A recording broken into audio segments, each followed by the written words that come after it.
শঙ্খ দাশগুপ্ত আমাদের ডিরেক্টর প্রিয় মালতীর, উনি ওখানে অ্যাওয়ার্ডটা রিসিভ করেছেন। কান চলচ্চিত্রে বাংলাদেশের নাম বা বাংলাদেশের একটি ফিল্ম প্রথমবারের মতো মেন কম্পিটিশনে সিলেকশন পেয়েছে।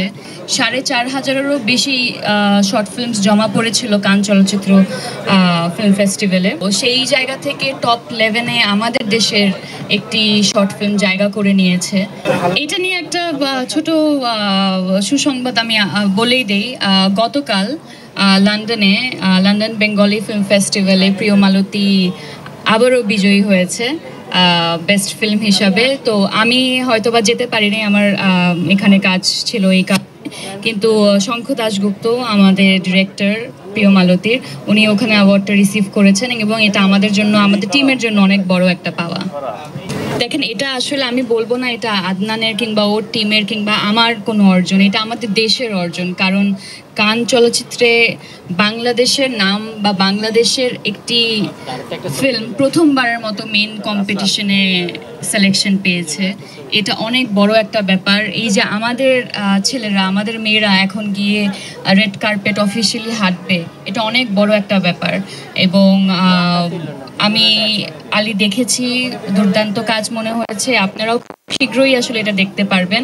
আমি চাই আমরা সবাই মিলে আসলে আমাদের যে ট্যালেন্টগুলো দেশে আছে তাদেরকে আমরা যাতে সাপোর্ট করি, আমাদের গভর্নমেন্ট যাতে তাদেরকে সাপোর্ট করে। কারণ দেখা যায় ট্যালেন্টগুলো আসলে থেকেও হয়তোবা সেই লাইমলাইটটা পাচ্ছে না, সেই সুযোগ পাচ্ছে না। এটা অর্থের জায়গা থেকে বলেন বা আরও অনেক বিষয় থাকে একটা কাজের পিছনে। তো সেই সুযোগগুলো যাতে আসলে ইয়াং ট্যালেন্টরা পায়, এবং আমাদের ওরকম ট্যালেন্ট আছে, এখন তো প্রমাণিতই হচ্ছে যে আমরা ইন্টারন্যাশনাল লেভেলের কাজ করতে পারছি। আমি আলী ধরেই বলি, এত দেশ, মানে আমি যতটুকু জানি ৪,৫০০-এরও বেশি শর্ট ফিল্মস জমা পড়েছিল কান চলচ্চিত্র ফিল্ম ফেস্টিভ্যালে। তো সেই জায়গা থেকে টপ 11-এ আমাদের দেশের একটি শর্ট ফিল্ম জায়গা করে নিয়েছে। এটা আমার জন্য, মানে আমি তো অবশ্যই অনেক অনেক খুশি। আমার মনে হয় এই অর্জনটা আমাদের সবার।